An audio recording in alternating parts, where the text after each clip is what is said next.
Trey is here on the Blaze Radio Network. Great to have you with us. 888-900-3393. Pat Unleashed on Twitter. Jam-packed full of stuff. As usual. All kinds of great stuff to share on the show today. So hang in there with us. Of course, by now that cocaine was found at the White House. So yesterday, the press asked Joe Biden about it. Cut. No, that's not it. That's definitely not it. Cut. Thank you.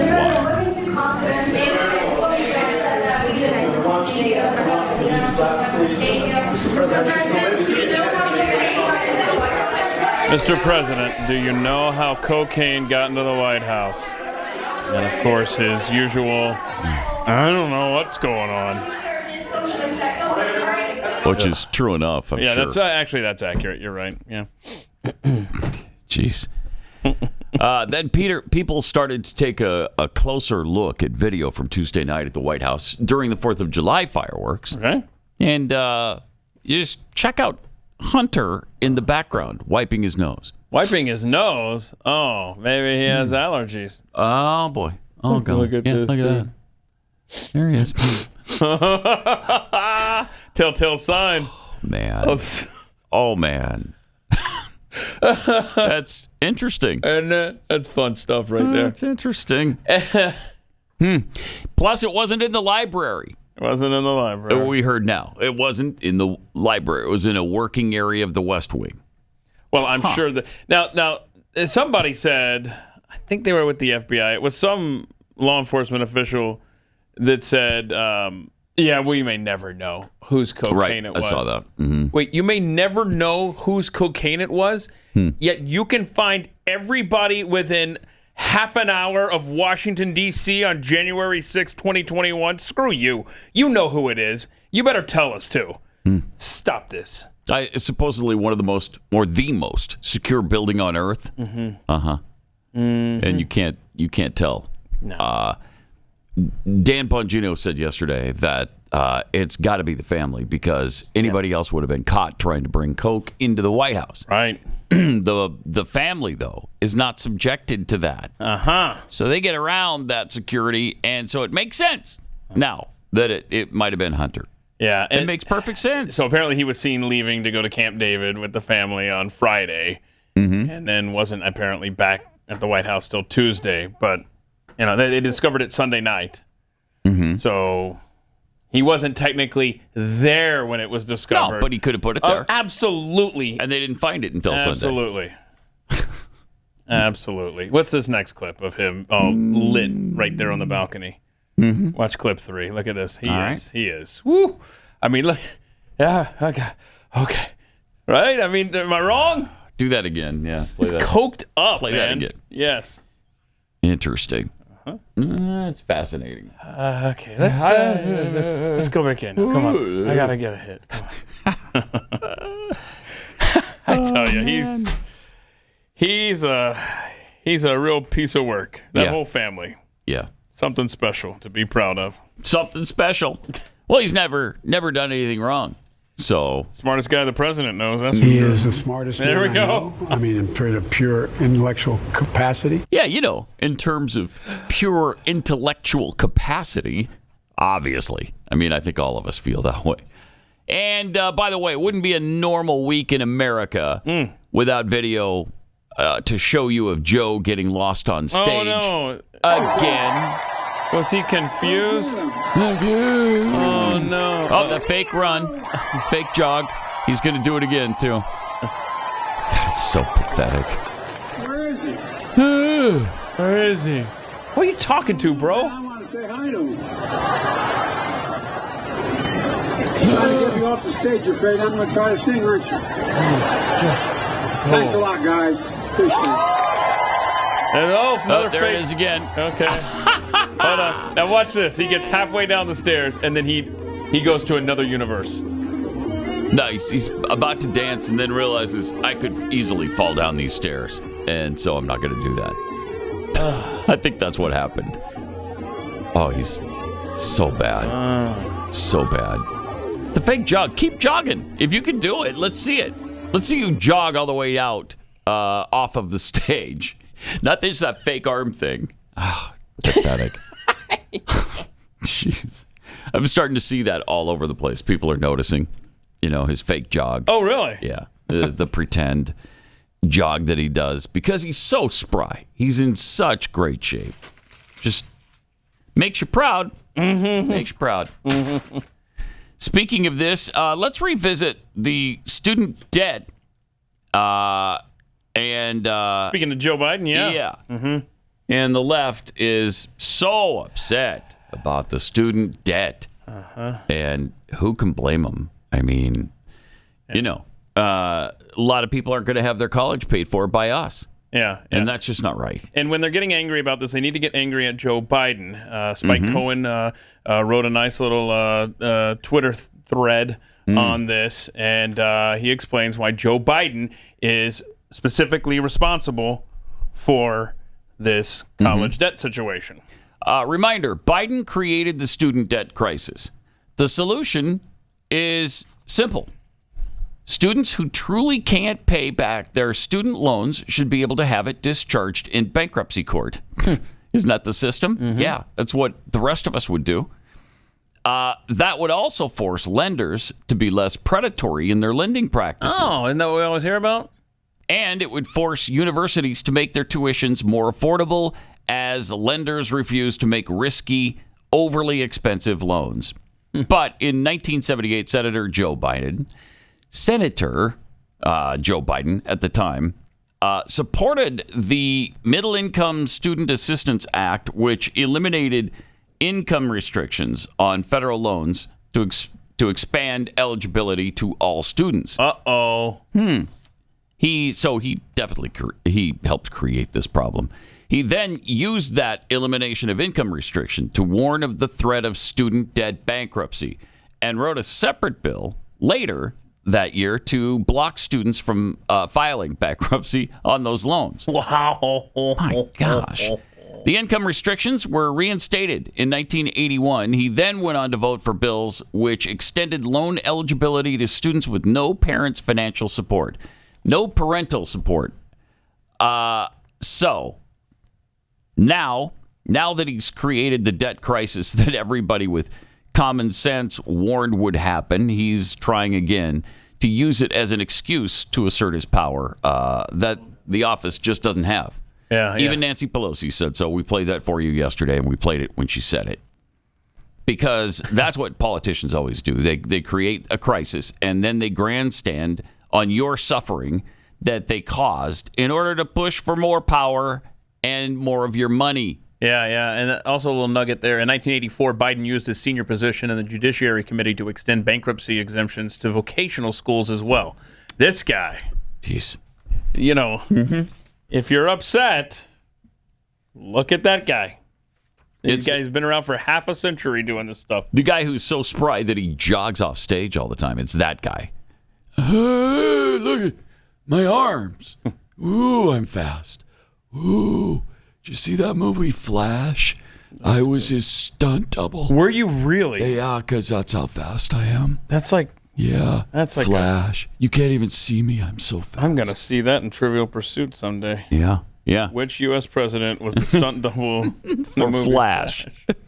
Joe Biden. Now you know. Can we look at a chart showing all the words used by the Supreme Court justices during this last term of the court? So words spoken by each justice in their first 8 arguments of the session there. Okay. Anything stand out there? A lot of them from Ketanji Brown Jackson. A lot of them. Over 11,000 of them. The second place is Amy Coney Barrett at 4,000. And so look at that. Sotomayor, 4,000. Kagan, 4,000. Look, it's all the chicks talking there. Clarence Thomas, 96 words. I love it. Thomas Jefferson didn't speak a lot in Congress either. Great. But Ketanji Brown Jackson, shut up. I know. Good grief. Man. She's spending all of her time fighting against the Constitution. She wants special privileges for BIPOCs and Some of those privileges are being taken away. We're leveling the playing field, and she can't handle it because she doesn't believe blacks can get by on merit. It's really pathetic, and it's really racist. And hopefully, finally, blacks will be able to see that. Be able to see that they're treated like children, like somebody who can't get along in the world without the help of these leftists. Speaking of leftists, in Britain at Wimbledon, it was interrupted yesterday by climate protesters, naturally. Here's what happened. Wait, please. Runs onto the court. What losers. Once more. Dropping stuff along the way. And booed there, too. Yeah, they didn't appreciate that. I don't know why you think you're going to get people on your side that way. Event this summer. I mean, that's just what they do in Britain now. They This just time it's ticker tape. Yep. interrupt events. You know what? They should have continued. They should have fired a 135-mile-an-hour serve at the guy's head. Oh, yeah. Sorting out. Yeah, you want to be on the court? All right. Be on the court. Use what you got. Here's what's going to happen to you. I'm going to serve this right into your face. Go ahead and sit there. Sit there for a long time as I serve ball after ball into your face. You stupid moron. Keep motioning to the ball boy. I'm Yeah. going to need some more. Need more balls. He's enjoying the show, so I'm gonna share it with him. I'm gonna share my serve with him. They would have had to close that court down if they had dumped oil or something there, you know? Oh yeah. So like the It'd be announcer tough to said, get a it was big ticker vat tape. of oil into Wimbledon. I'm sure. But buffoons. Please stop. The British government isn't exactly helping calm the climate hysteria. You got the King of England, of course, starting up a new climate countdown clock that he did last What's week. this one? When are we going to die now? King Charles helped turn on a climate clock at a summit in London this afternoon. Of sorts. It triggers 150 similar clocks across the major cities of the UK, Oh, good. counting down the wonderful. seconds to Oh, look, 2030. 6 years. The estimated deadline for limiting climate change to 1.5 degrees above pre-industrial levels. But the UK's climate watchdog had a stern warning for the government today. Oh, no. The Climate Change Committee said its confidence that the government would meet its own legally binding targets for cutting emissions by the end of the decade had fallen markedly. Oh, boy. Hey, Oh, well, boy. I'm so scared. So wait, That's they not just good. keep changing this now. What did it used to be? Because now we're at 6 years. I think it went. Didn't they start out at 10 or 12, and now 6 years have passed, right? And now we're down to 6. Okay. I guess. I don't like- know. I don't know if that's the timeline they're I know Al following. Gore has gotten something wrong with the What? Arctic ice and whatnot. He got something wrong? Well, I'm saying a deadline has passed. Yeah, many deadlines Yeah. that he said have passed. That's what I'm saying. So now we got this new one. So just which one do you follow? I don't know which one to trust now. So bad. You know, and it's people like King Charles that are making this worse and creating the stupidity that leads people to run out on the court at Wimbledon and then sit there because of climate change. What is that doing for the climate? Elitists like King Charles aren't going to change their lifestyle in the name of anything, and especially not climate change. Yeah. We show the meme going around showing the 4 ways elites Yeah, put tell this you up, to Joe. live while they refuse to change anything about their own lifestyle. It's hard to read these, huh? Here we go. Upper left. Is that as big as it gets? That's what she. Okay. Let's see here. So on the left it says those who say you don't need a gun to protect yourself have armed guards. And then the upper right says those who tell you to reduce your carbon footprint own private jets. The bottom left, it's got the Obamas there. Those who are warning you about rising sea levels bought beach homes. Those who told you to stay home to stop COVID-19 went to dinner parties. That's good stuff. The flaming hypocrisy is pretty amazing.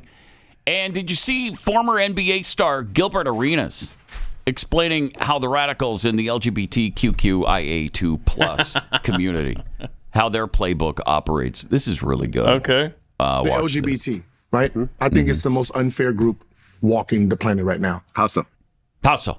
They have a playbook that only they are playing by that they can only see. No one else gets to see this playbook, but we're being judged by everything that's in this playbook, but we don't know it. So it's like there's no open dialogue, right? There's no open dialogue about what is appropriate, what's not. No, you we can't only find out after we up.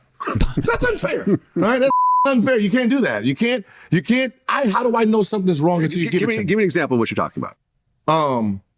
Just words, phrases like he, she, it, they, wait. We don't. How do we know? You're making it up as you go, and we don't. It's not like that's what I said. It's not like there's this dictionary of updates, and we can sit there and click it and say, all right, I can't say, I can't. They took this out, right? They added this in. We're just learning. Oh yeah. Right, and that's really unfair that you can cancel somebody on a playbook that only you have. Yeah. Right, like having an argument with someone from the LGB, suicide. Right. Here's why. They have the whole dictionary to use against you. Right? They can say whatever they want. They can technically make a straight man gay. By saying, hey, you look like a gay guy. You look like this, and call you all kind of gay words, which is technically offensive, right? To a straight man. Soon as I say something back that's gay, I'm canceled now. Yep. Yeah, he might be canceled already and just doesn't know it. I'm not sure. But that's pretty open, pretty honest, and pretty scathing to the whole movement. But he's absolutely right. Do you know he averaged 20 points a game during his career?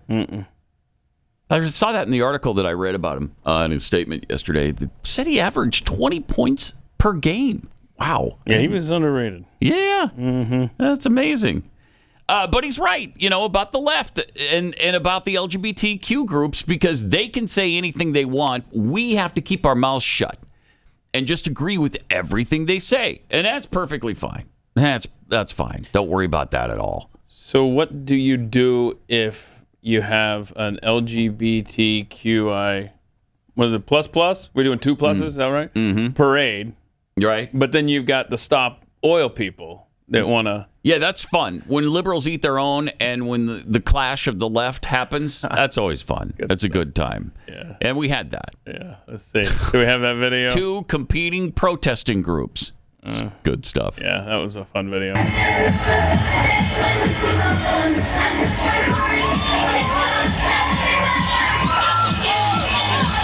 Oh, look at the fun. Oh, wait, it's not fun now. Let's see, this guy wants to take a nap. In the middle of the road, of course. In front of a truck or a bus. Jeez. What I swear. So then they're like, hey, no, you can't do that because we're gay and stuff. Don't you understand? Wait a minute. You can't protest during our protest. Yeah, see, we're exempt from your nonsense. Go to Wimbledon. Now what? Now we're at an impasse. Now what? Can I interest you in a trans flag to get you to move? Holy cow. You know what we need are abortion activists now on top of this. We need a third group in there. Yeah. To kind of really spark this thing. And then to top it off, we need a bus driver who likes to stick to his schedule. Yes. See, somebody's going to get hurt eventually doing this asinine, moronic stuff. And then whose fault is that going to be? Is it going to be their fault? No, of course not. It's going to be the fault of the person who didn't see him or got a little over anxious or whatever. Guess and runs over the top of them. Might need a test case. I mean, it's pathetic. Get out of the street. You can't do that. You can't do it. At least at Wimbledon, they dragged that guy off, finally. Yeah. They went up to the net, grabbed him around the arms, and pulled him off the court. Then, hopefully, they beat him senseless and sent him home. God save the Queen, man. Yeah, man. Good point, man. I like it. And along these same lines, there's the Lieutenant Governor of North Carolina, Mark Robinson. I don't understand the system there. I don't know how many states do this because Roy Cooper's a Democrat, right? I mean, he's the mayor or the governor.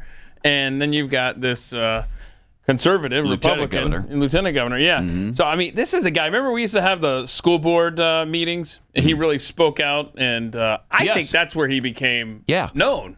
Oh, I think so. Yeah. And anyhow, I love this guy so much, and I just hope that he continues to advance politically. Calls out the left here. But they know the story, and they know the playbook that they always have.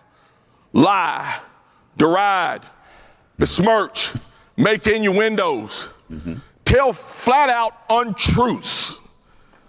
Because you quoted Hitler, you support Hitler. I guess every history book in America supports Hitler now. They all quote him. And here's the thing, whether you're talking about Adolf Hitler, whether you're talking about Chairman Mao, whether you're talking about Stalin, whether you're talking about Pol Pot, whether you're talking about Castro in Cuba, or whether you're talking about a dozen other despots all around the globe, it is time for us to get back and start reading some of those quotes. It's time for us to start teaching our children some of those quotes. It's time for us to start teaching our children about the dirty, despicable, awful things that those communist and socialist despots did in our history. Amen. I love him. Amen. Yeah, our kids have to know because they don't. You know, that stuff, I don't think it's touched in school anymore. The kids need to know. And because communism is supposedly not a threat anymore, we don't teach about it. Yeah. We don't tell kids what to look out for, what to be afraid of, and what is happening. The Marxist creep in this country and all through the Western world. And they have to know so they can fight against it too, rather than promote it. Because a lot of them think that's the way to go. With what they've been taught and propagandized with in school, they think it's the right way to go because it helps all the little people. You got to be proactive with your kids. You got to make sure they know going in what kind of onslaught they're going to face. Don't be reactive. And tell them, and this is a quote from Nana. This is a quote from Nana. She told me the other day, quote, "Democrats are jerks," end quote. You need to make sure your kids know that. Powerful statement. And I mean, it's a fact. Yeah. Well, it is. It just is. So no matter whether you homeschool, you need to supplement whatever they're getting at school with the truth about communism, about Marxism, about socialism, and what that always leads to, without exception, every single time. Should probably also make sure your kids know that we're not a democracy, right? Yes. Oh, please. Please. And let them know that is now code for socialism. The democracy bullcrap that we keep hearing, they're trying to bring about socialism. And they know they can't call it that because that's still, to many in this country, still a dirty word. What would you describe our republic as to a kid that you're teaching? A republic. A republic? Yeah. Yeah, I would call it a constitutional republic. Constitutional republic. That's representative constitutional republic. Yes. I like it. That's how I would did describe it to my children. They know we're not a democracy. So please let your kids know we're losing a lot of the generation because capitalism is made to seem evil. Even in this latest Indiana Jones movie. Oh, no. Really? What is it? Dial of Destiny. They throw out, it's really quick and it's irritating. They don't dwell on it, but they make it known. The main character makes it known that capitalism is theft. Oh, yeah. God. Yeah, so that's great. So it's in the culture. It's in their schools. It's in our administration. And so, we need to show them the right way. Otherwise, they're not going to know. Did you see Biden on the 4th of July giving a speech? Brought up American kids belonging to the government again? Yeah, this is another theme that's really strong lately. Jeez. And I don't know that you want to play this entire, 90-something second clip. But because early on he gets to this constantly repeated line. He loves this stuff now. Yep. Happy 4th of July. Thanks. I can't stand you. Go away. I'm Joe Biden. I am Joe Biden's husband.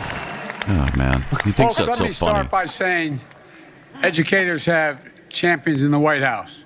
Okay. Jill reminds me, and I mean this sincerely, all the time. So he doesn't. Teaching is not just what you all do. It's who you are. It's who you are. And I know the last few years have been incredibly difficult. We ask so much of you. Whose fault is that? And I want you to know I see you, we see you, we thank you, and we thank you, Becky, for your leadership. Thanks, Becky. You know, I've often say, Pause this. you're tired of Is he talking to the NEA? Is that where he is? I don't know. Because, it's not paused. He continues to babble. Yeah, can go back and pick that up because I want to hear the claim that our kids are his. That's great stuff. your leadership. You know, I've often say, and you're tired of hearing me saying it probably, but I've often say. You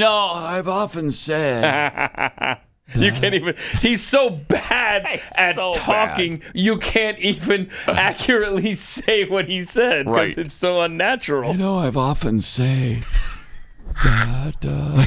Man, he sucks. Oh my gosh. Right. Let's see if we can get it through it.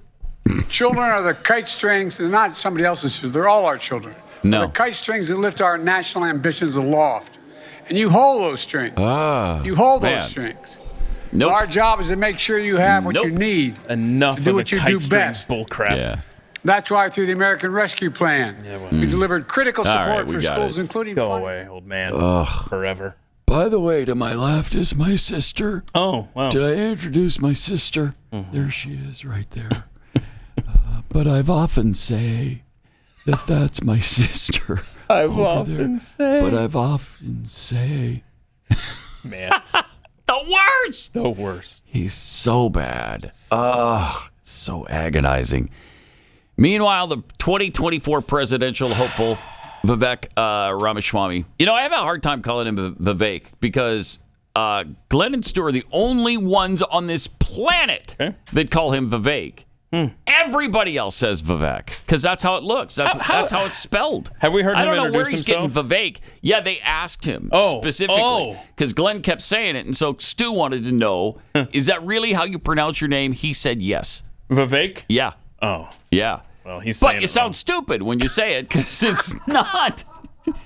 It's not to fix your name, spelled bro. that way, and nobody else calls him the that. irony of this conversation is that I say his first name to avoid having to say his last name. Ramaswamy, yeah, I know. And that's wrong. What's up, VR? Might have to go to that. Anyway, he's so good, and he's actually gotten a little bit of momentum. There's actually Vivek momentum. VR Mentum? VR Mentum. He's making the rounds. He has been out talking about education, and here's his plan for the Department of Education if he were to be elected. Abolish the Department of Education not because I am anti-education, but because I am pro-education, and the federal government is actually delivering poorer results for our kids. So I would take that money and distribute it to states to fund underfunded school choice programs. But in order to receive that, those states have to abolish teachers' unions. Full stop. If you're a public school teacher and you are unionizing, think about who you're unionizing against. You're unionizing against the public, the kids you're supposed to represent. That's backwards. We're going to fix it. And that allows those public schools to actually compete against those private schools and charter schools that aren't encumbered by those same teachers' unions as handcuffs. That's why he's gone from 0 to 10% in the last few months. He was down at 0 or 1%, whatever. Then he was at a whopping 2. Then it was 4. Now it's 10%. Oh, interesting. At least according to the poll we had yesterday. I mean, that's cool that he wants to abolish the Department of Education. Yes. I want to shut down every public school. Obviously, you'd have to do that on a state-by-state level. But that would be my plan if... that would be hard to do.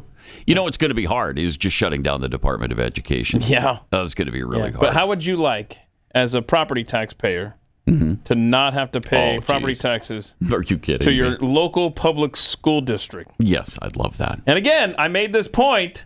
They clog up traffic with the moms waiting and get the environmentalists Right. on board because of all the car idling. Turn those empty public schools into housing for veterans that are homeless. Wow. Let's go. Come on. I like it. Elect me.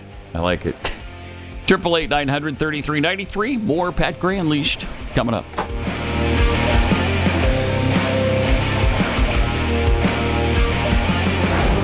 Pat Gray Unleashed.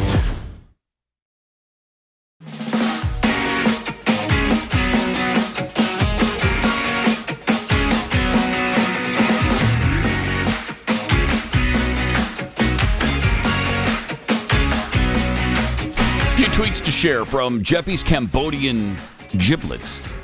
The thing people don't realize is that Joe and Hunter both snorted the mystery Coke. The difference is that Joe is so brain dead that it has no effect. From Kenneth Parker. I love how at Wimbledon they used gas leaf blowers after the protesters. Sasquatch Snoobage. So climate and LGBT were protesting? I thought they were all the same group. Yeah, there's some cross-pollination there for sure. And wifey, you need to pull all kids out of the school system and teach them common sense and how to fight, because they will have to fight for this country eventually. Indeed, they will. We've got a lot going on that is changing the very foundation of this nation.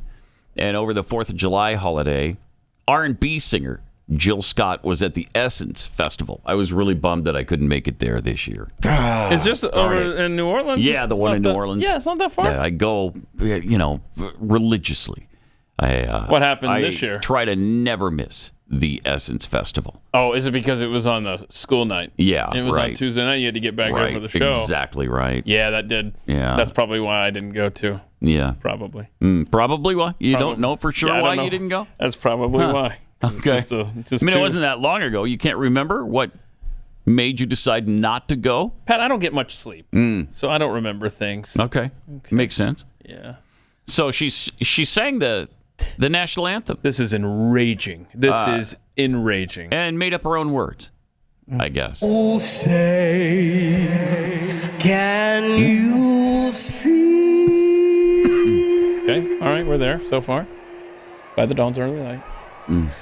By the blood in the street. Uh-oh. She forgot the words, huh? Oh, jeez. That this place doesn't smile. Doesn't smile. This place doesn't smile. Okay. On you, colored child. Oh, jeez. You colored child. Oh, my gosh. Whose blood built this land?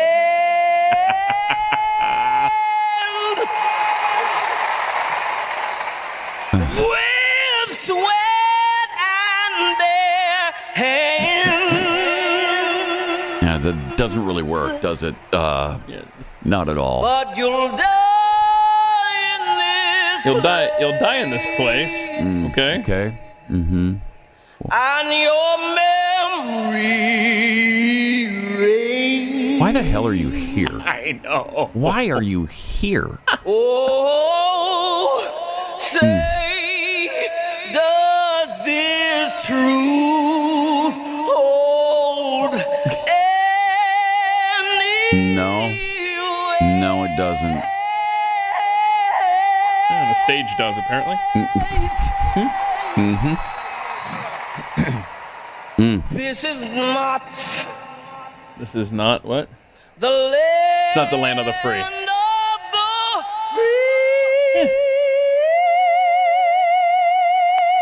She's got a pretty good voice. But the home of the slave. Oh, I saw that one coming. Geez. Home of the slave. Home of the slave. Oh, man. Oh, my. Jill Scott, ladies and gentlemen. With her own kind of... Wow, is that hideous. National anthem. Don't let the door hit you on the way out.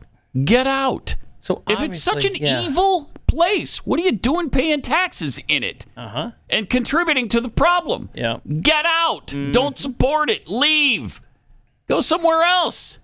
And obviously, jeez, you know, we can't know her experience. She's probably downtrodden and oppressed. Well, clearly, and, yeah, and clearly. Worth, what's that now? $12 million net worth, Jill Scott. Okay. What a terrible place. Terrible place. Blood in the streets and stuff.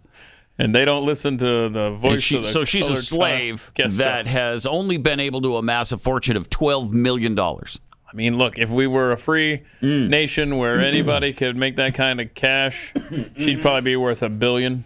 Oh, yeah, probably. Right? Yeah. But unfortunately, I bet in Iran she'd be worth like $10 billion by now. something. But see, unfortunately, she's below the poverty line of 12 million now.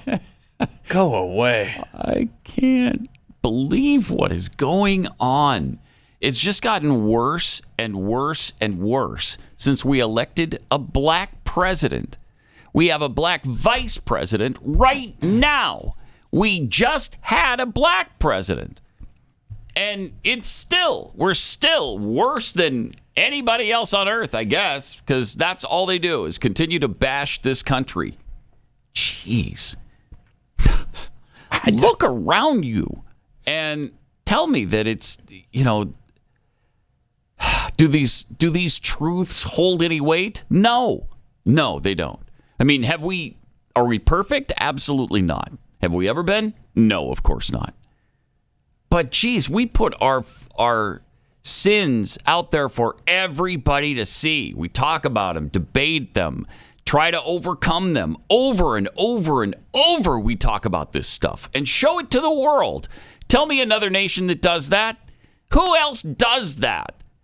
Airs their dirty laundry every single day and really encourages people to continue to speak out. But then we just get slapped in the face every single time. Just get pummeled by the haters. And let's call it what it is. It's hate. It's hatred for this country and everything about it. And like you said, don't let the door hit you in the butt on your way out. Get out. Canada's not far. I mean, there's plenty of room. Mexico's not far. On this, I guess we've concluded this spherical planet. Mm-hmm. Plenty of room on it. You got other places you can go. Yes, you do. No one's keeping you here. And with 12 million, you could really name your place. Pretty much. Where do you want to go? It would seem. Yeah. Isn't that ironic that these millionaires can't say a good thing, not a decent thing about this country that provided them this opportunity and this ability to make that kind of money? Where else are you going to do that? Africa?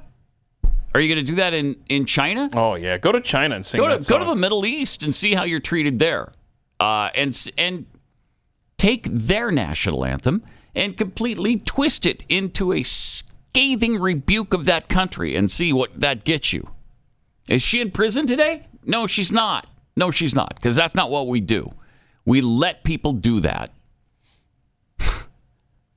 And they're not censored. They're not told you can't do that, you can't tweet that, you can't play that, you can't show that video. It's all done. It's all out there every single time. And that's exactly what we talk about. We want to hear from you. I want to know how much you hate this country so I can tell you to get the hell out of it then. Get out. We need to know who you are and what you're all about. And know that you're worth $12 million. And this is what you have to say about the country that afforded you that privilege. That opportunity. Boy, if 12 million is the threshold for being oppressed, I want to be oppressed. Mm-hmm. Please. Jeez. In the home of the slaves. Yeah, just discount the 650,000 people that died putting an end to that. That counts for nothing, though, of course. They talk about reparations all the time. Those weren't reparations. We paid for that in blood. And it's just completely ignored. It doesn't mean a thing to people like her. Doesn't mean a thing. By the way, did you see this over the weekend? The Border Patrol agent that cut the razor wire that was installed by Texas to, try to stop the illegal crossings. So they put up some razor wire. A border agent cuts the razor wire. Look at that. To allow the illegals to enter private property. Enraging. Come on in. Yeah, let me hold it for you, too. Let me hold back. Let me hold this back. Good Lord. Ollie, all come free. Is that it? We're just doing 4 or 5? Where's the rest? No. Okay, good. Good. Come on now. There we go. Don't be ridiculous. There's another one. Wait. There's no more? Oh, come on. That's it? I'm not going to hold this all day. Oh, wow. Come on.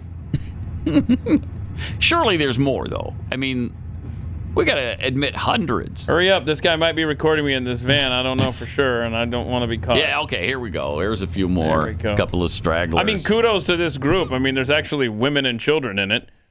You don't see that too often. No, you don't. Nope. But, I mean, there's been videos all over the place of, so the Texas National Guard put out these, like, these buoys out there in the river that you can't get around, put razor wire over them. And so the immigrants get out to the middle there, and they're just like, I didn't really think this through here. So, and then they get up there, and then congratulations, the Border Patrol of the United States of America, charged with protecting our country from invasion. Yeah. Let me hold that razor wire. They should be fired immediately and charged.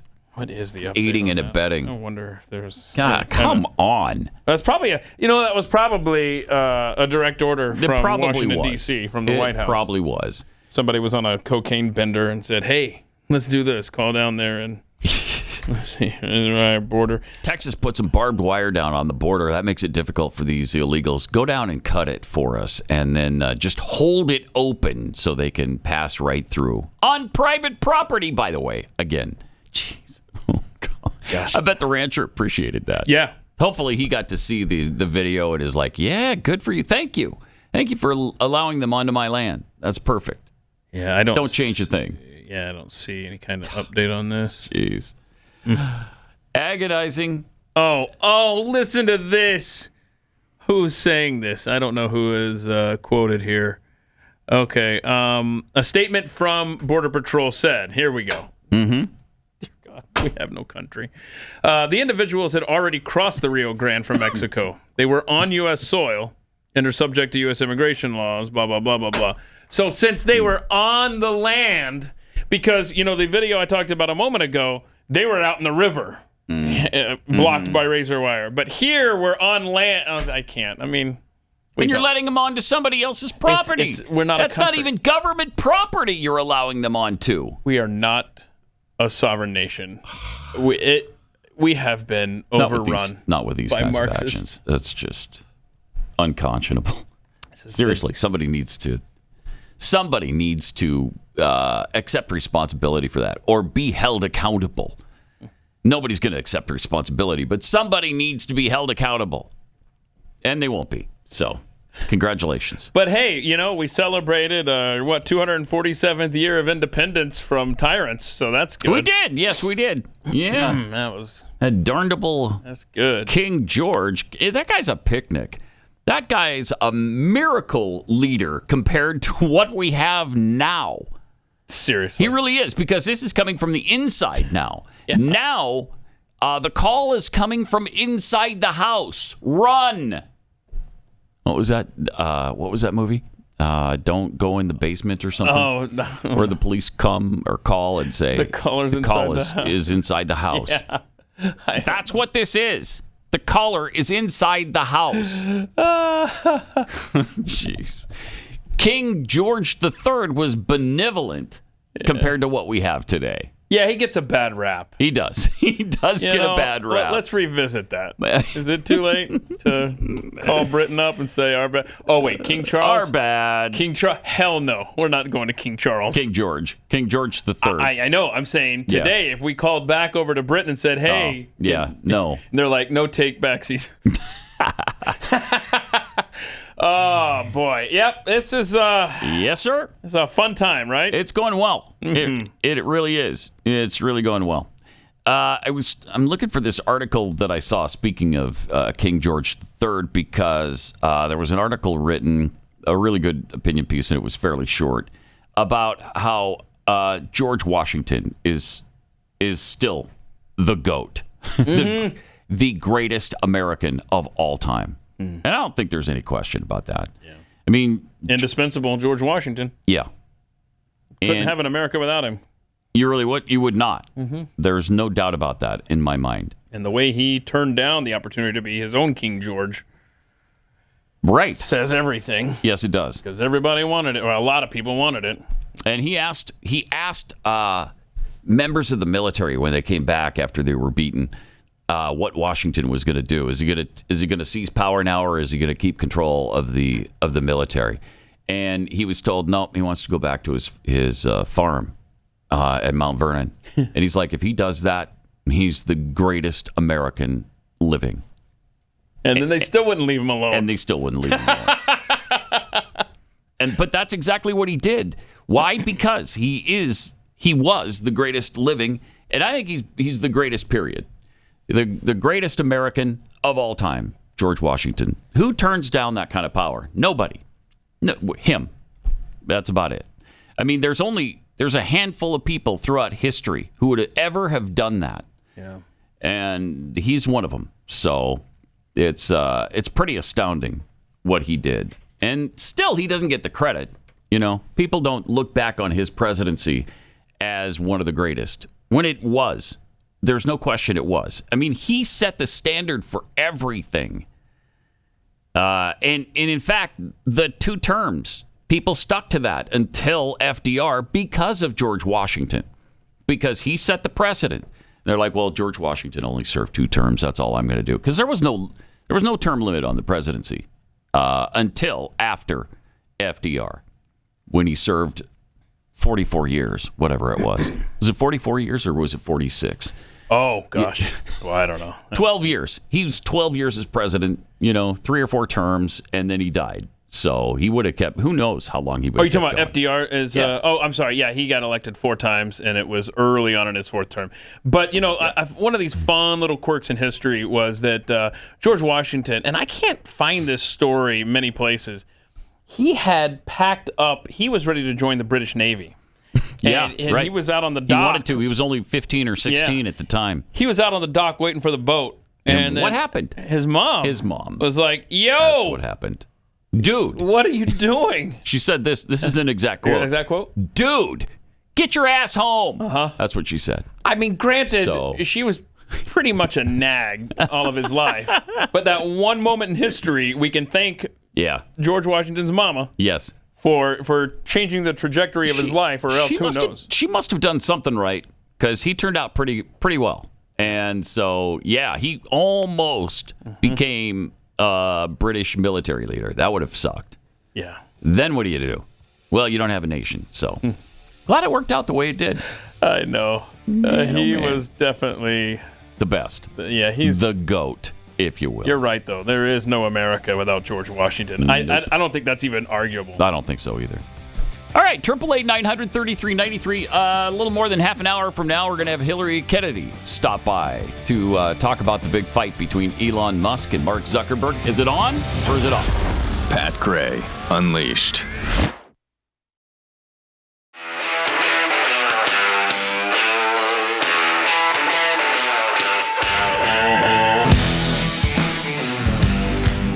Pat Gray is here. That's true. On the Blaze Radio Network.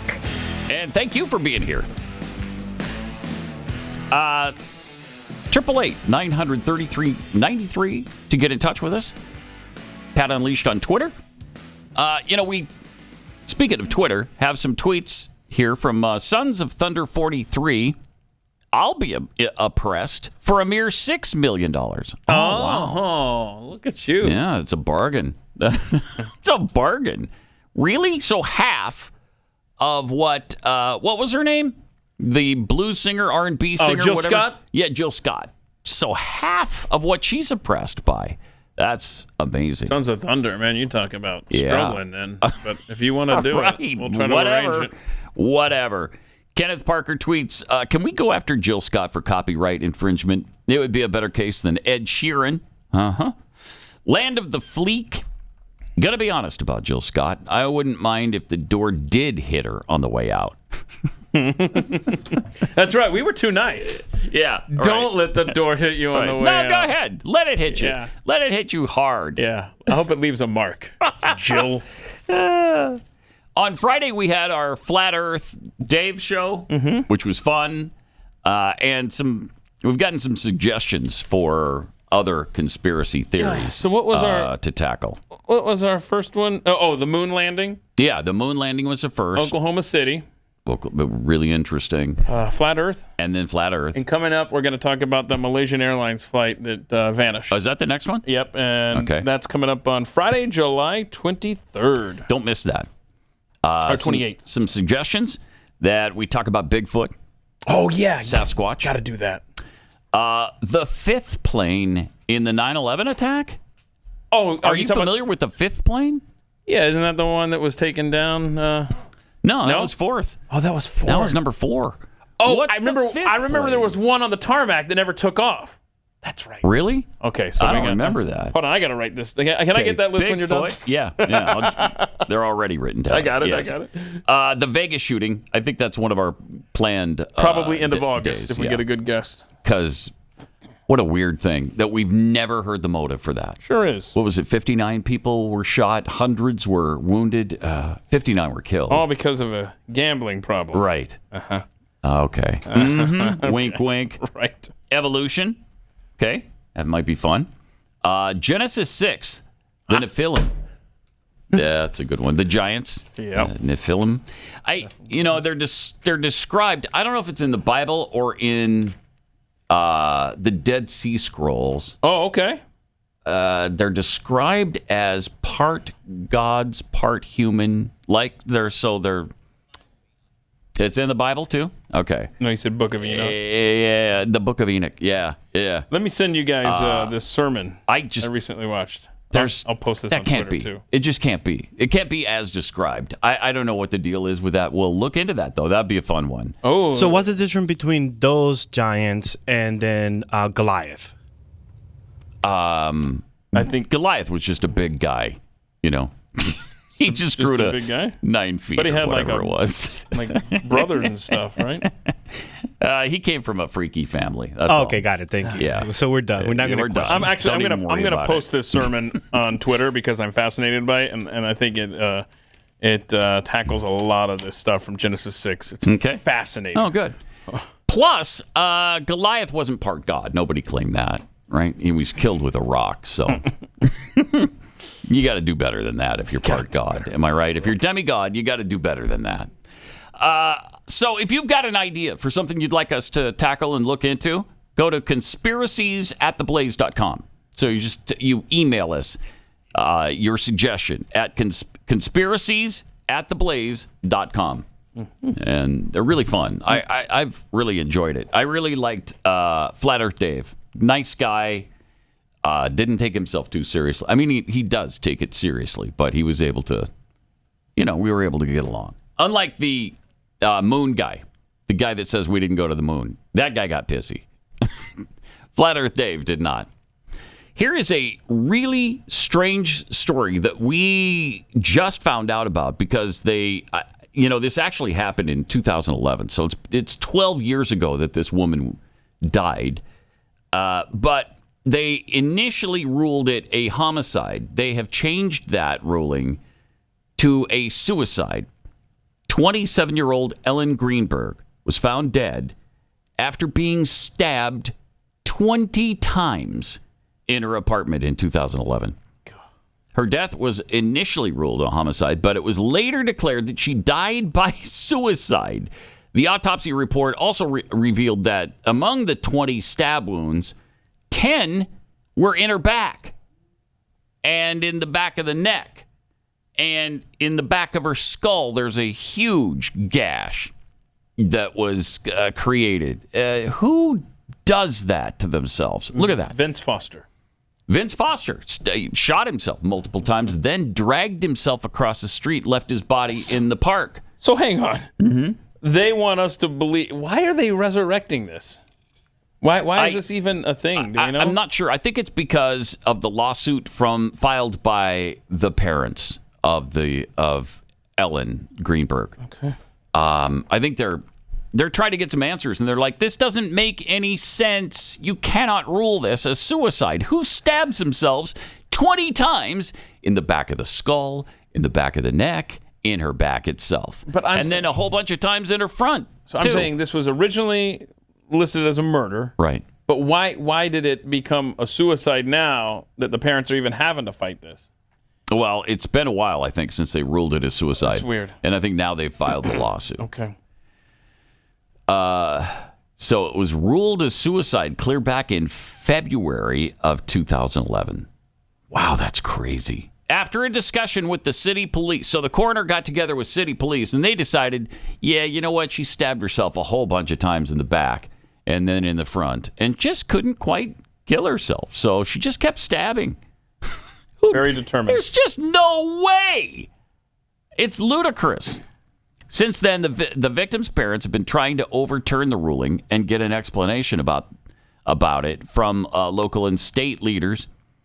Ellen Greenberg's family and several supporters are currently trying to push Philadelphia Mayor Jim Kenney to review the victim's case and by ordering the medical examiner to reinvestigate. So far, they've had no success with that. They also signed a petition to ask the mayor to reopen the case. She was a teacher in Philadelphia, fatally stabbed 20 times in her apartment. Her then fiance, Sam Goldberg, was the first to find her body the morning after a blizzard in Philadelphia. He had to kick down the door, I guess, and he found her there. So I don't know if he's a suspect in this or what, but what a weird case. When you look at where the stab wounds are, gosh, it's just crazy. Yeah, I don't know. Who would do that and why? There's better ways to go if you're going to go, right? Why would you? I mean, that wound right there in the back of her skull is. I mean, come on. How is this even? How is it possible? In what universe would this even be considered reasonable? Suicide even as a theory for a nanosecond. Right. I don't know. Okay, I need a dateline on this. Yeah. I need a 2020. Yeah. I need something. I need a documentary. Something, because it doesn't make any sense, and it's hard to believe that the coroner and the police are like, yeah, you know what? She killed herself. Yeah. So not much we can do about that. You know, that's pretty common when people stab themselves 20 times. See, I don't. You stab yourself 20 times, you're probably going to die. You know? And so it makes sense. Yeah. Makes sense. Plausible. Yeah. Just absolutely astounding. The things that go on today that you just think wouldn't even be possible if we had any common sense left in our civilization. Mm-hmm. These things wouldn't even be conceivable. And yet people are like, yeah, well, she committed suicide, so what are you going to do? What are you going to do? What are you going to do? Mm-hmm. Nothing we can do about that. Shoot. All right. Then we've got this interesting story. This viral video. Slightly less graphic and not quite as grisly. This video is making the rounds, showing a pizza delivery driver who gets pissed off over a tip that was 25%. Exactly. 25% tip. Whoa. The guy's mad. Watch this. I want to say it's a nice house for a $5 tip. You're welcome. Oh, F you, he said. Oh my. It's a nice house for a $5 tip. It's a $20 bill. That's 25%. What do you want? 100% tip? Come on. I want that money. I want my $5 back. Yeah. Yes. And wouldn't you call the... And you had to tip... I'd be calling the pizza place. This is what I hate. First of all, tipping is out of control. It very much so. But I've got an article about that, as a matter of fact. I can't stand the fact that you're asked to write in a tip before you've gone through with the transaction and the service provided. No, right. Don't. How am I supposed to know if he deserves it? If you tell the app, yeah, go ahead and put a $5 tip in there, is the pizza not going to be delivered for 2 hours? You have no idea. Mm-hmm. And so he got a tip based on nothing, and now he's showing up with his class envy because they live in a nice house and don't give him what... Oh, you know what? He's probably only worth $12 million. So he's oppressed. So he's essentially a slave. That's the thing. He's essentially a slave, this guy. Look, I'll tell you something. I'm only worth $12 million. I deserve more than a $5 tip. Okay. Let's see. Where is that story about tipping? Because people are sick and tired of it. We've had several stories about this. Well, you can just be Chris Cruz and be a miser. Like, I thought I was a miser, and I think I'm an excellent tipper. Okay, because I just whatever. I think I am. This cat doesn't even tip. What a jerk. Is that pretty much a rule of yours, Chris? That you never tip, no matter what, even if it was exceptional service, you don't give a tip to people? Is he even in there? Not in there. No. All right. But you're lucky you dodged this one. Yeah. We talked about that on Overtime a couple weeks ago. If you want to revisit that, Chris Cruz not tipping. Well, 30% of Americans say that the tipping culture is out of control. And man, that's true. 30%. I don't know how it's not a much, much, much higher than that. So Lynn James, owner of Flowers and Cappuccino by Lasting Visions. What a combo. I know. Flowers and cappuccino. Uh-huh. It's in Bowman, North Dakota. She said she has opted out of the tip screen. Thank you. When she implemented her store's contactless point of sale system. Okay, so you don't even have, this makes a lot of sense. When you don't even have contact with the customer, of course you're not getting a tip. Uh-huh. And she realized that and took that option out so people didn't feel obligated when they're paying the bill. That's thoughtful. Although gratuity can vary greatly, most folks will leave at least $1 on a latte. If the customer is happy, they're generous with their tips. But tip fatigue is setting in because of the counter tipping now. You go to the counter, you place your order, you get your own food, you bring it back to your table, and they still ask you for a 15, 20, 25% tip. Are you kidding me? And you feel guilty because the person's staring you right in the face as you're saying, no tip. So they guilt you into it. I hate that. I also don't care for the, would you like to round up for environmental conservation? No. I don't want to round up for any reason. Yeah. I don't do my charitable work at the grocery store. Yeah, it's called my taxes, and it goes to the EPA. Right. All right. And if I want to give to charity, I'll do that to a charity I know and understand. I don't know where you're sending my money. In that eventuality, when you're doing it at the store, I don't know what you're doing with it. And then Walmart, so like Cabela's, they want you to give to the environment. Walmart wants you to give to sick kids. Right. You know, stop with the rounding up. It's not happening. No. Ever. No. 2/3 of Americans have a negative view about tipping, according to a recent report by Bankrate, especially when it comes to contactless and digital payment prompts with predetermined options that can range between 15 and 35% for every transaction. 35% when you don't even have contact? Yeah, the tipping culture has gotten out of control. You have to go out of your way to not tip, and that's what a lot of people resent, according to Bankrate's senior industry analyst. That's for sure. We've had the option of tipping for a long time because of tip jars, but you could kind of ignore it. The technology is making it harder to say no, and it's making it harder to tip a small amount. Yeah, because they have the predetermined amounts there. Gosh, it's crazy. During the pandemic, there was a groundswell of feeling thankful. Now a lot of people are saying, okay, enough. Enough with tipping when you haven't done anything. You gave me the food, you put it on the counter, and I picked up the tray and took it to my table. Right. You deserve a tip for that? And then also back to the pizza guy, the thing that complicates that is that there's this delivery surcharge that, up until about 10 years ago wasn't even a thing. Oh, but we got to, pay for what was it? What was the excuse they used? Was it gas or something? I don't even know. That doesn't even go to the guy. And then you've got all sorts of gas surcharges that were implemented when the gas was really high, and then the gas crashed around 2020. And did the surcharges go away? Hell no, they didn't go away. No, they did not. And now it always rolls to the consumer. Period. So even if you're at a nice restaurant, Chris, you don't leave a tip? No, because it's already factored in. It's already factored in. Wait, do you tip gross or net? Gross.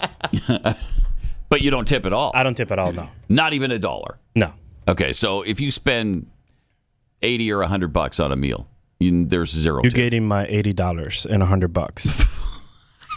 That's phenomenal. So how many And you don't feel guilty at all? Why would I? You're the one that picked that job. I did not tell you to go work at that job as a waitress. You picked that. You chose that. I have a question. That means you're in. I have a question. All right. Do you ever go back to the same restaurant twice? No. No, yeah, because that could be bad. I mean, and that's not why I tip. You're right. It's because, they're going to hate me the next time I'm in here. But you don't want your food spit on or something. Right. No, that's what I would be worried about. It's just common courtesy, bro. Yeah, it is. I mean, even I suck as a human being. Mm-hmm. But wow. No question. I'm glad that, Yeah, no doubt about it. I agree. You suck as a human, too. It's probably the truest statement Wait, he's you guys ever are going to find common ground on that? Well, yeah. Can I tip? Where's the tip jar for that one? But that's why Chris is a part of the show now. So now I'm not like the scum of the show. Well, the problem I have with the tipping is we got into the mindset of it's mandatory. It's no longer from the heart. Yes, that is a problem. Well, the one thing that I try to do is when there's any... We're not going to go to your math again, bro. No. Whenever there's any question as to, are you going to have to split this tip? You got to ask them. And then you say, yeah, I'm sorry, you wouldn't get to this stage of the encounter with your server, but you just say, hey, are you going to have to share this? And that's not fair. If so, this is a gift, not a tip. Right. Yeah, because when they divide it up equally among all the servers, then garbage. Yeah. I'm not contributing to socialism. They completely took away your ability to tip the person who treated you well. I don't like that. Let me tell you about Eden Pure Thunderstorms. Do you have odors in your home that you just can't get rid of? Now you can get rid of any bad odor with Eden Pure Thunderstorm air purifiers. The Thunderstorm gets rid of strong odors from cooking, cigarette smoke, litter boxes, trash cans, and even that mildew smell from basements is no match for the Thunderstorm. Starts working in seconds to clear a room of any odor. Plus, there are no costly filters to replace ever. And with over 350,000 Thunderstorms already sold with thousands of 5-star reviews online, you know it's going to work. During this week, I've got a great deal for you on your own Thunderstorm. Right now, you can save $200 on the 3-pack. 3 Thunderstorms for whole home protection. That's 3 units for under $200. Just go to EdenPureDeals.com, enter the promo code PAT. That's Eden Pure Deals. Discount code PAT, plus you get free shipping. Pat Gray. Join the conversation, 888-900-3393. Pat Gray Unleashed will be right back.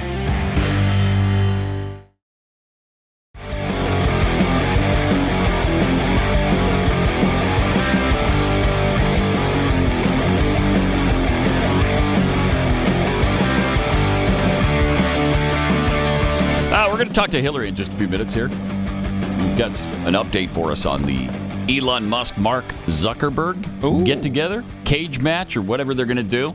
Maybe. Are they going to do it? Or is Elon's mom going to call a halt to it? My mom says I can't fight you because I got to take the bus and I'm wearing my school pants. No, can't get grass stains on them. She gets really mad at me. So, yeah, I'd like to. I really want to fight you, but I can't. So we'll see. That's coming up in just a few minutes. Oops, All Berries tweets on the delivery services like DoorDash, Grubhub, etc. There is also a 70% upcharge for the convenience or something. Yeah, right, which is madness. I mean, that's why...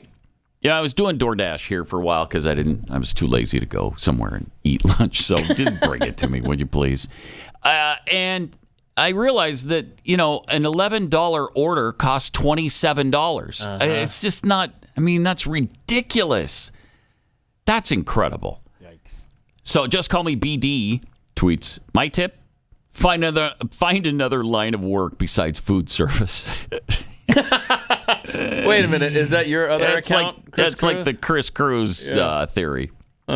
Banana Bonanza. I appreciate what Sonic does. Their payment screen has an option to round up for the tip, which is basically the equivalent of keep the change. But again, how long is it going to take to bring the food out to me? Right. If you do that. Are you going to be friendly? Right. Et cetera, et cetera. I just don't like trying to predict the future there with my service. Exactly. And are they going to spit in it? I don't want people spitting in my food or dropping it at the toilet. Take it into the bathroom, drop it, rub it around on the floor. Oh, my goodness. I've heard horror stories like that. I don't know if they're true or if they're urban legend, but, you hear this stuff. I just don't like to take the chance. If you don't tip enough on that screen, then you might risk that. I know. So think about that. It's like I know. I hate it. It's ransom. It is. Really, you don't want me to? Mm-hmm. If you see one of our employees here at Sonic on roller skates skating down the sidewalk to the potty with a bag of food, right, might be your order if you didn't tip enough. You've been warned. Which would really suck. Yeah, the tipping culture, completely out of control. I really hate it. And I'd gotten to a place, because I was more like Chris in the beginning. I'm not going to pay your salary. That's for your employer to do. But when it came around, became a big tipper, good tipper. I've gotten used to it. But the counter thing, no. Okay, that when you're not doing any service, when you're not filling my water glass, when you're not asking me if everything's okay, you just hand me the food, I go back to my table. No, there should be no tipping. Or like at the donut shop over here across the street. Their donuts are, I don't know if they're gold inlay or what, but they're extremely expensive. And then up comes the tip choice where you can give them up to 35%. When you're at the sandwich counter, though, you just find out where in the line is my sandwich in the process. Oh, you've already wrapped it up? Oh, then zero. It's zero. But you still have that pressure when they're looking at you. Pressure. We talked about on Overtime how you can thank the government. Prohibition. That's why we have tipping, because they had to make up for the lack of alcohol sales. So it's always the government that causes this kind of thing. Oh, okay. Always the government. And this is another argument for why there should be no minimum wage. Yeah. All right? Right. Let the employers have the freedom to pay. In Europe, there's no tipping. Oh. In Europe. Now, see, that's one of those things I like to hear. This is Pat Gray Unleashed.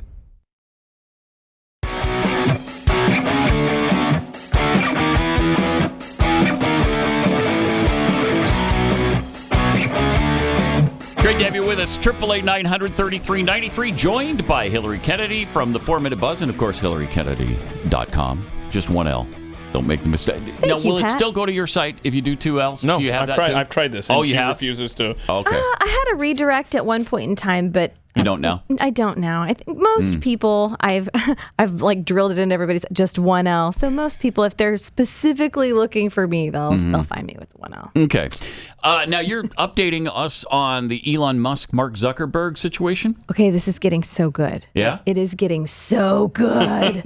I'm excited about this. I think it would be amazing. Like, be great. Whether you love them or you hate them, I feel like this would unite us as Americans. Canadians. I mean, they owe it this to is us. worldwide. I agree. Yes. I looked online yesterday just to kind of read what people are saying about it. Most people think this is a really stupid idea and hate everything about it, which I must be in the minority because I'm jazzed about this. Me too. I want this to happen. Me too. All right. So first we heard that this fight might take place in the Octagon in Vegas. Dana White was like, I'm offering it up. Let's have the fight here. Well, then we heard it might take place at the Colosseum in Rome. Oh, wow. Now, it said the Ministry of Culture in Rome offered up the Colosseum. However, Italian officials recently denied offering the nearly 2,000-year-old Yeah, site. do they actually do things in the Colosseum now? That's a really good question. I don't think they have any fighting because they said if Zuckerberg and Musk want to perform in the Colosseum, they would have to make it a non-violent challenge, which, boo, none of us want to see a non-violent challenge. So, do they know that history of that place? Right. Well, maybe that's why. Okay. I want to see the two take on a lion together. Yeah, that'd be fun. And then the loser, obviously, sucks for you. The winner gets to keep the other one's company and live. I mean, I'm sure they'd agree to that. Not a bad idea. Yeah. But I think this could actually still happen because right before July 4th, UFC fighter George St. Pierre, who offered to train Musk, he posted a photo of them together and said that he had a great training session. And then Musk said, really fun. The obvious conclusion is that I need a lot more training. So I think this really happened. And then, of course, Elon Musk's mom, May Musk, who has been saying, please, no one encourage this. I don't want this to happen. Even his dad said he doesn't want it to happen. She tweeted, no, hoping this is just for fun. Because she's obviously getting worried that this Oh, boy. this is taking a serious turn. All right. So if anyone's wanting to know why this is ramping up, where this came from, if you haven't been following it from the beginning, I don't know if you've heard, but Meta, Zuckerberg's company, came out with a competitor to Twitter. It's called Threads. This wasn't supposed to debut until later this year. Oh, wow. Then they moved up the debut to today. Well, instead, they offered it yesterday, kind of out of nowhere. Yeah. If you have an Instagram account, then you automatically have a Threads account. You just have to download the app. But it looks almost identical to Twitter. Oh. So yeah, I know, because I signed up yesterday. So go follow Pat if you're on Instagram and you have Pat Unleashed on it's Threads. At Pat Unleashed at Threads. Yeah. Yes. Yep. And it is really cool. They make it super easy if you already have an Instagram account. Oh, which Pat is. Of course. He's very active. He lives. Practically live on Instagram. I can't tell you how many pictures of Pat in like a bathing suit on the beach, like a selfie. I mean, making the duck face. Mr. Instagram. Yeah. Exactly. Well, so this all started because Twitter and Elon, they've known that this was coming for a long time. This has been in the works. So they knew that Meta was working on a competitor to Twitter. So he said at some point several months ago, I'm sure Earth can't wait to be exclusively under Zuck's thumb with no other options. That's great. And that's what started this whole back and forth exchange. Okay. And so anyway, they released it. It's doing really well, especially because, and they think they released it early because Musk has been making all these changes to Twitter since he took over, and a lot of people don't like them. Limiting the number of posts you can see a day if you're not a Twitter Blue subscriber.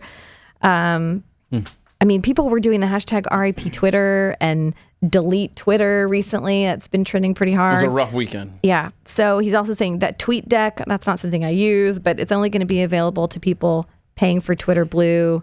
So there's just a lot of paywalls that he puts things behind, and people don't like that. People don't want to pay more for services they've been using for free for a long time. And so Zuckerberg said, hold my beer. I've made this new thing. Check it out. So I think that's Did you say 5 million people signed up yesterday? I believe that's right. Yeah. 5 million in 4 hours or something. 5 hours? 5 hours. So 1 million per hour. That's pretty good. That's not bad. I mean, I don't know what Twitter has, 300 million, something like that. So they got a ways to go. Right. But it's growing in popularity really quickly. Another thing that is making this so exciting, this I love, Logan Paul has decided to get involved because he can't stay out of it. He can't stay out of drama. So he said, I'll be honest, I pitched it internally. I pitched it to the executives that be, if Elon and Zuckerberg fight, I will do my UFC debut on the undercard. I will fight for free for charity. Wow. Nice. And he said he already has an idea for an opponent. He wants to fight Patty the Baddie. Who's that? I don't know Which would be who that amazing. is. Patty Pimblett. Oh. He's lightweight. Really, She's looking at me like, don't look at me. Like yeah, sorry. Pat would have more of an idea. Yes. He's the kind of the Irish kid he's like a edgier Conor McGregor, I guess you could say, very young dude. Anyway, so okay, he says that he would fight him. He also said he believes that the UFC or whoever ends up promoting the fight, whether Dana takes it or not, needs to put a lot of compelling fights on the undercard because he was like, these are two businessmen trying to compete in the MMA. He's like, it's just not going to be that interesting. So he said they're going to have to stack the undercard to make it worth everybody's while. And he said, that's why I'm throwing my hat in, because to be honest with you, no offense to these boys, it's going to be pathetic. The fight will be pathetic. Highly entertaining. Okay. But come on, make someone punch who doesn't know how to punch and see how they look. He said, watch my first fight. So I think he's right on that. I think Logan Paul's a good matchup with, say, just spitballing here, Joe Biden. Can we do that? Can we get Joe Biden in the ring? Yeah. Yes. I would love to see that. Exactly. Love to see that. I've got a new appreciation, I think, for Logan Paul. He was on some was it, I don't know, some antique show or something. Oh wow. Cool. And he was spending his own money to open up those Pikachu boxes that can be worth up to $300,000 or whatever, and none of them were worth anything. And it cost you all this money to open them up. And I don't know. He seemed pretty decent when he was doing that. He was with I can't remember who he opened them with. The golden a collectibles guy. Yes, it was on the collectibles. That's a good show. Yeah, I liked it. It's really interesting. But yeah, you're right. He did come across as a much more likable than he comes across in a lot of his YouTube videos. I was kind of surprised. Yeah. But is he done with the boxing thing? I don't think he's done with it necessarily. Because he joined the WWE, right? Mm-hmm. Yeah. I think he's someone, much like Conor McGregor and some of those guys, they're going to try and get their name out there for as long as possible because they've got all these other side businesses. So he's a smart businessman. So I think this was a really good idea to say, hey, I'll make my UFC debut if you. But he and Dana White, they don't like each other, so who knows what will happen there. But do we have time to cover? I want to know how to nuke these telemarketers. Yes. Do you guys get those spam calls? All the time. Every day. Drive you insane. Every day. Okay, I know AI it's creepy and scary, and there's a lot of things about it we don't like. However, a company has found a way to use it to get rid of those spammers that hit your cell phone up all hours of the day. It's called Jolly Roger because there were 5 billion spam calls to U.S. consumers this past May. So that is I thought you meant that's a lot. this past weekend to my phone. Yeah, it probably felt like it, right? Yeah. 5 billion in a month. So if you want to pay $24.99 a year, no, that's not bad. Jolly Roger will use Chat GPT and voice modulation software to create and read scripts to the telemarketers. And they're fictional characters, but it sounds like a real person on the other end of the line. I think we might have a clip. Do we have a clip of this? Okay. All right. Hello. Hi, sir. This is Jason from Dish Network. How are you doing today? Yes. Good. So you are. Hello. Can I help you? Yeah, sir. You are using Dish TV for your TV service at your place, right? You know, I don't hear you. Can you talk a little louder? So you can not hear me clearly? All right, so... I need Could you just hold on a minute and come back to me in a few seconds? I'll be right back, okay? Just hold on. Just hold on. That's great. Okay. Waste their time. Yeah, they will keep them on the phone. They said up to about 30 minutes is the longest they've had someone hang on. Okay, so here's my only question. Because this is absolutely worth it. I don't care. Absolutely. Just take my money. But my question is, do you get to hear the audio later to hear what they went through? Yes. That's awesome. You can share it. That's you awesome. can also create your own character. So what you just heard, I believe, was the voice of one of the founders. All they had to do was record 45 seconds of sample audio from his father in order to create that character. And ChatGPT created that character. I love it. So it says you can create your own annoying characters. Just one quick side note. At first, when they tried to get ChatGPT to do this, the AI resisted and said, I'm not designed to waste time. Oh, wow. And so they really had to work with ChatGPT to get the program to a point good for us. where, because they said, as helpful great. AI, it's not in my nature to waste time. That's how it responded. And this is called Jolly Roger? Yes, it's Jolly Roger is the name of the company. Okay. And you can create your own characters, or you could use the ones that they've already created for you. But they said they tuned the super prompts and got the bots to be the right amount of helpful, but also funny and engaging. I'm not finding it in good. the Android, the Google Play app deal. I'm a little... Jolly Roger what? Jolly Roger. You can go to the website. They have a website, and you can listen to some of the sample audio. But Jolly Roger is the name of the company. I'll find it because this is going to be. And think of the show material that we're going to get from this, Pat. Oh, I know. It would be gold. I know. They have a housewife that answers, and the guy's trying to talk to her about her cable, and she's going, I won a local talent contest last week. Do you watch talent contests on TV? And the telemarketer is like, I don't know what's going on. It is the best. This is stuff that me and my youngest daughter do all the time. I have an old lady voice that I give them, and it's a lot of fun. I can see you doing that. Hello, honey. I'm coming, baby. Hold on. So I'm doing this. All right, please do it and report back on it. Absolutely. All right, thanks, Hillary. Yeah, we watch for you on the 4-Minute Buzz coming up in just moments on the Glenn Beck program. It's no secret that we're in a culture war unlike anything this country has ever seen. We fight every day in our schools for our children, in our churches for our morality and freedom of religion, in our politics in order to keep the left from turning the land of the free into a Marxist society. But how many of you fight every day with your finances? Constitution Wealth is a group of conservative financial managers that understands that even investing has become a battleground, and conservatives are losing. Most conservatives' portfolios are currency funding the very morals and evils that we fight against every day, but you don't have to do that anymore. It's time to hit the liberals where it hurts. No more companies shoving woke materials down our throats. No more investing in organizations that censor and block the truth on their platforms. It's time to take a stand and put your money where your mouth is. It's time to fight back by investing in companies and organizations that share our conservative Christian values. Here's what Constitutional Wealth believes in. They want to empower American patriots through wealth management services like investing, estate planning, tax planning, and charitable giving. You can have a successful investment experience without investing in and supporting companies that aid the tobacco industry, abortion, and other ideals that conflict with your core values. Constitutional Wealth will support aligning your values with your financials because they understand that you can greatly increase your portfolio when you invest using your core values, not just numbers.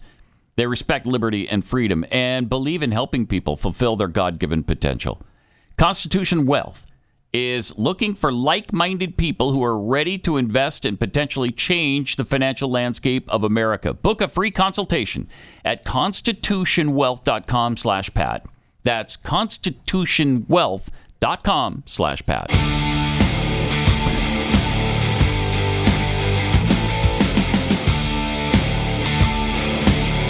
This is Pat Gray Unleashed. Oh, geez. It's happened again. A young Russian bank vice president just plunged to her death from her Moscow apartment window. How many times do I have to tell these Russians, stay away from your windows? But the views are so good. I know it's so beautiful in Russia, especially this time of year.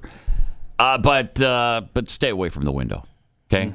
You're really likely, if you don't love your country's leader, you tend to get clumsy, and too many people have become clumsy. The young VP of the Russian bank plunged to her death from the 11th floor apartment window in Moscow, marking yet another mysterious fatal fall in the country. Not really that mysterious anymore, is it? Kristina Bayakova, 28-year-old VP of Loco Bank, plummeted from her window on June 23rd and was pronounced dead at the scene. The bank executive was with a 34-year-old male named Andre at the time of her death. You don't suppose Andre had anything to do with it, though, right? The man said he was invited by Bayakova to her Kodninsky Boulevard apartment for drinks and that she had gone out onto her balcony before she tumbled to the ground below. Bayakova is the latest Russian executive to have died after falling from a building window that's become sort of a suspicious trend. And there she is right there. Oh, wow. Gosh. That's really, man. Dan Rappaport, a well-known critic of Vladimir Putin who was exiled from Russia, was found dead after plunging from his Washington, D.C. luxury apartment building last August in what some had suggested was a suicide. Okay, so you've named two. Bayakova and Dan Rappaport. Okay, so just the two. Okay. All right. So that's two, right? Big deal.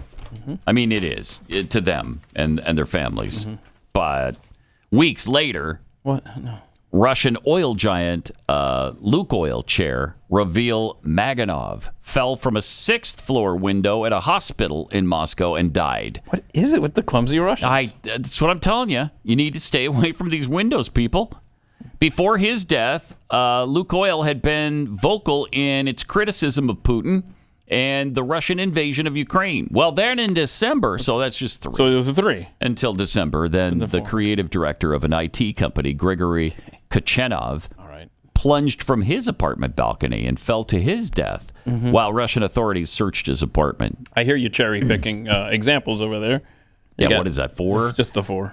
The same month, a Russian sausage tycoon... Wait, hold on. I gotta have that as a little nameplate on my desk. Russian sausage tycoon fell to his death from a hotel window in India just 2 days after his friend, also from Russia, died at the same hotel. Okay, so that's 6. Okay, 6.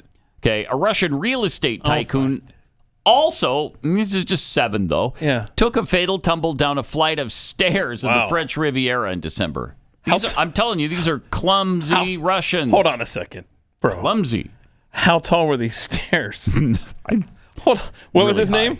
This guy's name? The stair guy. Russian. It just says a Russian real estate tycoon. And it was Doesn't the say French his actual name. Riviera? Right. Okay, I got to that's 8? find. Is that 8? Yeah, yeah. And then earlier this month, the federal judge, Artyom Bartnev, fell 12 stories from his apartment building and was pronounced dead at the scene. Now, okay, so that's 9, but some 24 Russian officials and oligarchs have died under mysterious circumstances in 2022 alone. So 33 in a year. Whatever. While naming the trend sudden Russia death syndrome. Oh, no. Too soon. Sudden times Russian 33 death syndrome. Oh, man. So we got 33? Is that all? Well, if you have the 24 plus the 9? Yeah.